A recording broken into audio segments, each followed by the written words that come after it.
I started doing a practice that was able to get me into this really clear, energized state every day.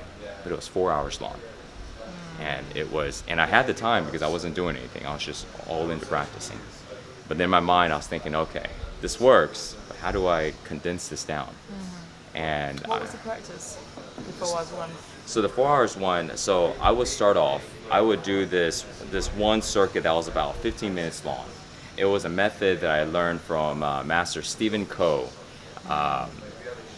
And he does this practice called pranic healing. And there's this routine I learned, And so he's doing different breath holds, he's doing different arm swings and all these things. I was like, man, it's really good and really short. Within like 11, 12 or like under 15 minutes, you can feel this reset in the body. So I was like, that's awesome. So that was like throughout the day, I would just do that, right? And I memorized it and I started doing it throughout. That was my first thing. And then after that, I was doing a practice called Tridosha. It's called Tridosha series. It was learned by my previous partner. She went to India, went to Goa, I think, Sri Kali Ashram. So a guru named Bhagavan. Right. And he was like third generation yogi. He didn't learn it from masters. His masters was his father and his grandfather and his mother, and taught him like everything. And he knows like Shaolin Kung Fu, all these different yoga practices. And so he's like straight old school. And so she learned this Tridosha series. It's supposed to clear all three of the doshas. And so it's a very easy, it's a calm practice. It's not about strength, it's about just clearing. So you start off, you lay on the ground, you do right knee to chest, and then afterwards you do like spinal twists, and they stay there, right knee, left knee to chest, spinal twist, double knee to chest, come, and they lay there, you do a couple inhales, you max out your air, so you're like filling everything with oxygen, and then shoo, you relax. And then afterwards you go and, so it's like just systematically opening up the body. And so that practice was like 45 minutes long. So I'm like, okay, cool. So I would do that. And then I would go into some forward fold series, which is similar to what we did today.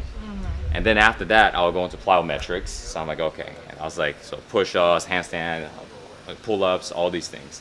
And then after that, I'll go into breath work. And so I'll do different things like fire breath, left to right alternating nostrils, like, or the other left right alternating nostril, right? Exhale, inhale with the holds. Then I'll do like Kriyas, like exhale 5, inhale 5, or exhale 5, hold for 5, inhale 5, hold for 5. I'll do like cobra breaths, or like actually there was like a 9 breath, like by a guy named, a friend that was living there, he taught me that one. And then finally, I'll go into meditation. So I was doing this every day. And when I'm done, I'm like, On fire. oh man, so calm. I can just sit. It's like I'm just totally in the flow, so clear. But it was literally 4 hours every day. Yeah. And I'm like, okay, I know this works. I can feel the difference when I don't do it. But how do I transfer this to other people? And plus, a lot of stuff that I was doing, like it'll take a while to learn. It's a little more complicated. It takes a long time. And I was thinking, I want to teach somebody, the average Joe, that doesn't know how to do any of this, how to do this and be able to do it by themselves, and teach other people how to do it without having a lot of training. I'm like, okay. So I started looking at this 4-hour practice, and I started seeing what can I do to go ahead and make it really, really simple, shorten it to the least amount of time possible, and also be able to create the same effect and have it to an advanced person or somebody like you that practices yoga all the time, or somebody that is 60 years old who doesn't do any exercise, can be next to each other doing the same practice. So these were kind of like the parameters. So I started working, I started tinkering with a lot of stuff. And then I finally figured out a sequence on what we did today, like specific exercises are prepping for the next exercise. For example, and it's like to create more effects. Like for example, doing leg raises works on your abs, and then when you do run in place, it works on your abs more. And after you run in place, your legs are warmed up, and then you do the kicks. And then after you do the kicks, you're already in this kick function, and then you're twisting, and then you go right into strikes. And so it's like stacking them in a way, so they build on top of each other.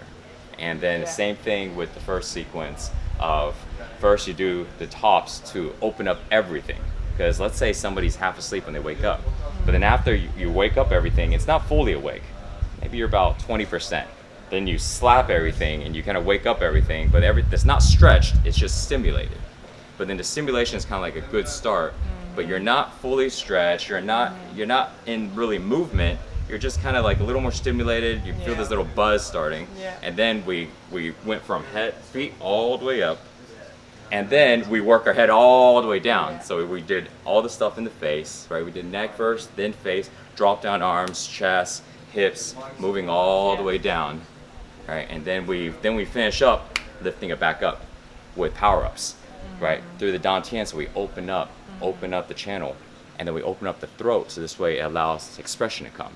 How many times do people talk and their throat gets locked up?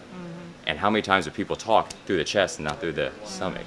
And they breathe through the chest. So when we go hoo hoo, the hoo sound brings energy naturally from here. That sound activates this area down here, right? And it brings it up.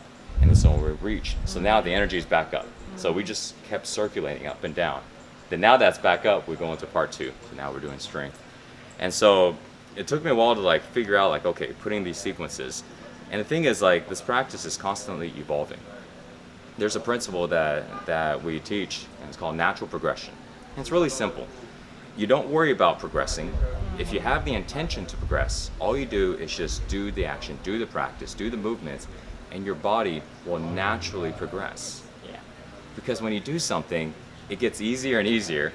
And at that point, if you want the intention to progress, you can do something that can make it a little more challenging. And it's a natural progression because you're never having to try to progress. Your body just naturally gets stronger.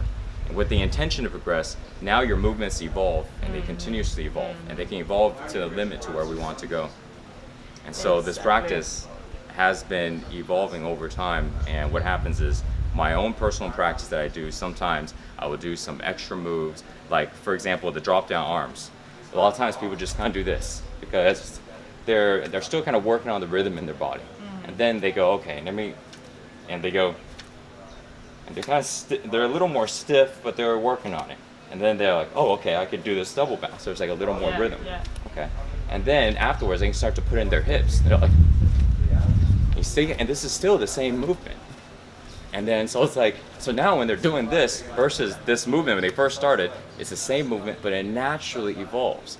Because when we have the concept of staying calm and relax, breathe with rhythm and things like that, naturally we follow that. You're like, okay, what can I do to still follow these concepts, but to let go more? And then naturally there's like, okay, well, my hips, like this is one thing, but keeping this so stiff, right? Just like jumping, I can jump like this, or I can jump like this. This is looser.